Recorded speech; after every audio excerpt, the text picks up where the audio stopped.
Hey everyone, thanks for checking out my videos. Today I have a Tamiya edition. So I finally assembled a few of these TT-01 and TT-02 kits now that I can kind of give a comparison.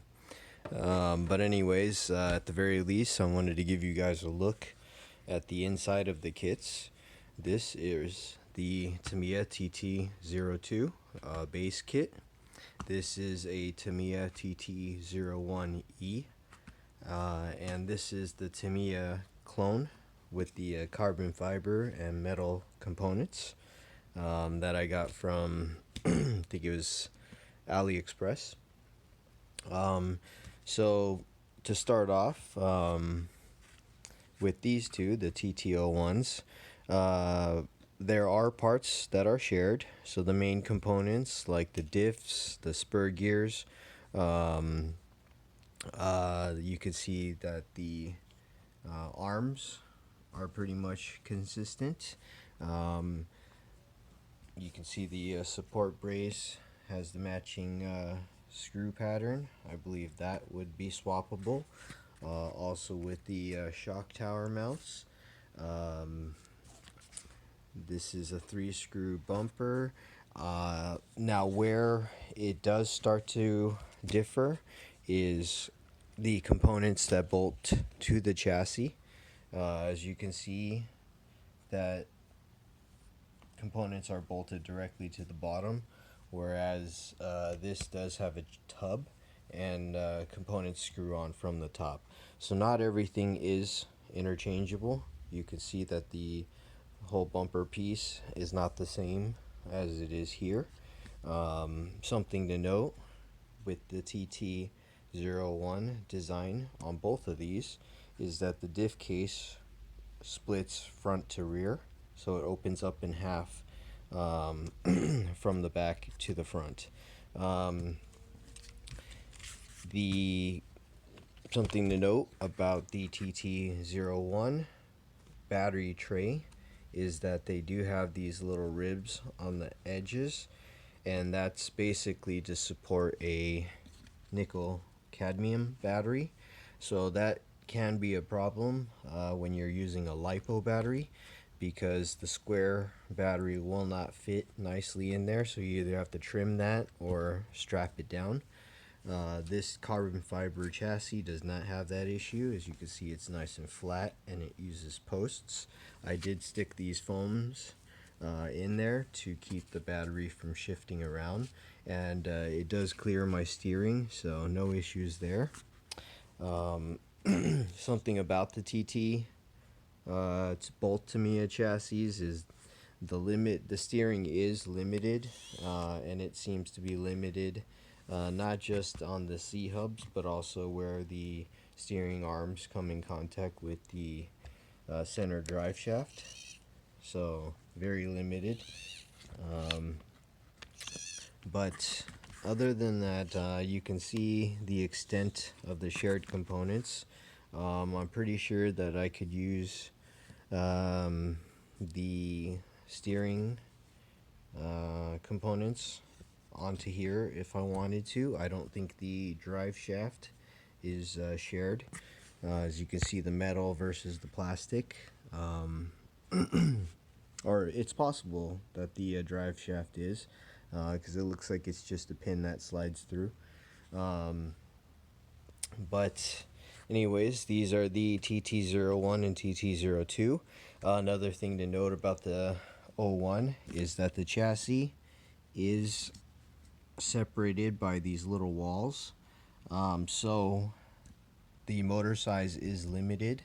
The length of the motor is limited of what you can squeeze in the TT-01 kit. The clone does not have that problem. You can go wider up to a 3660 brushless. This is a 540 motor. I wasn't even able to squeeze the 550 in there because the connectors or the prongs for the motor wires were coming in contact with that wall. So basically I have the ESC pushed furthest against the wall this way, And then I did utilize the on-off switch, which is pretty cool. But it is sectioned off on the chassis, on the tub. And that is one of the big differences I will point out compared to the TT-02, where you have this open design. Battery tray, nice and flat, can take a lipo, no issues. There's no separating wall, so you can use a longer motor. So I can get a 3660 brushless in there, or the 550 as you do see in here. The servo designs are pretty much the same, they're just on opposite ends. But as far as the steering mechanism, it's pretty similar. This one again doesn't have the top support bar, but I don't see any issues with that.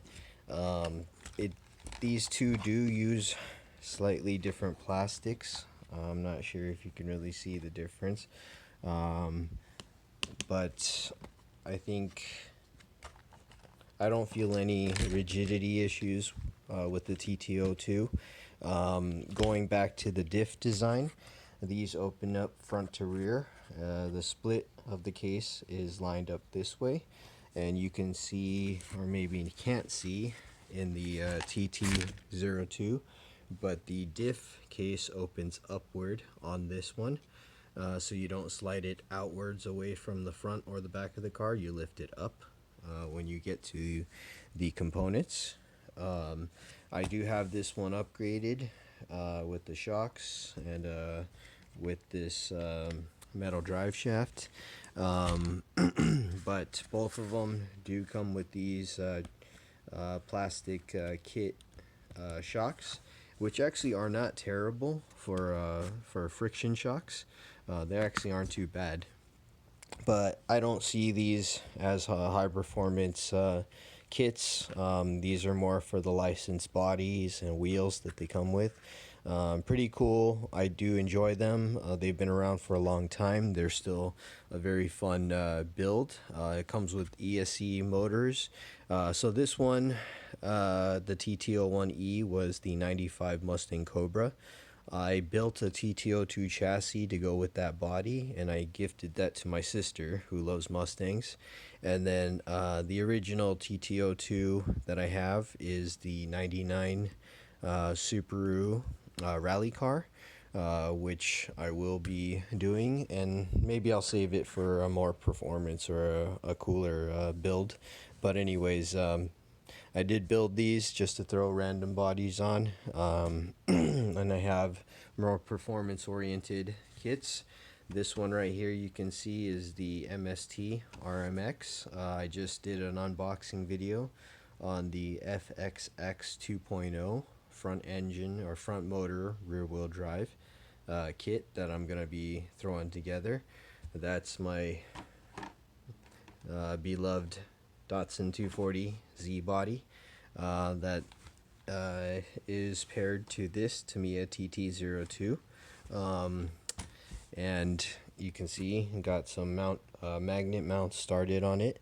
But anyways, this was a big question I had when I started on the Tamiya kits, is what the heck is the difference between the TT-01 and TT-02, and here is hopefully something that'll help you guys take a look and decide which one is right for you.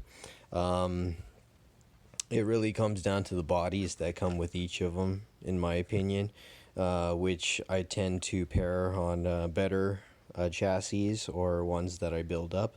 I did put ball bearings. I did have to get my own ball bearing kits and put them in to each of these.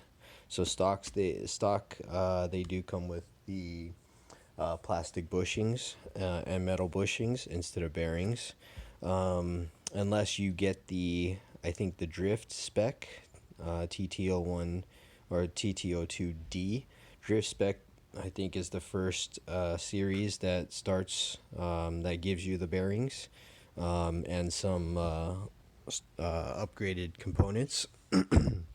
But while we have the RMX in here, can give you a look, and they're not really comparable, but give you a shot of the inside. And in the unboxing video of the FXX, I was basically saying how much I really enjoy assembling these MST kits, and that is in comparison to the Tamiya kits. RMX or MST has a great system on how, and an instruction guide on how to get things started and really get the flow in building these. Tamiya, you kind of have to get started and work your way into it, but once you do, it's not a problem, and they come together just fine, and they're also a lot of fun. Something I did want to point out that I noticed about this guy is, let me see, I noticed a lot of play. There you go. I noticed a lot of play in the diffs for each wheel, so that was kind of, I thought was interesting. You can see how much I turn it before the other wheel starts to get engaged, so that's quite a bit of play in my opinion, which is interesting because it doesn't happen quite so much on these two. Performance wise, I can't tell you. There you go, there's another shot of it. Performance wise, I can't say how much of a difference that makes at this point in time. And again, I have different motor powertrain setups, so they're not really comparable at this point in time.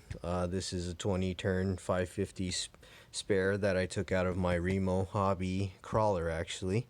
This is the stock Tamiya 540 motor. I don't know how many turns.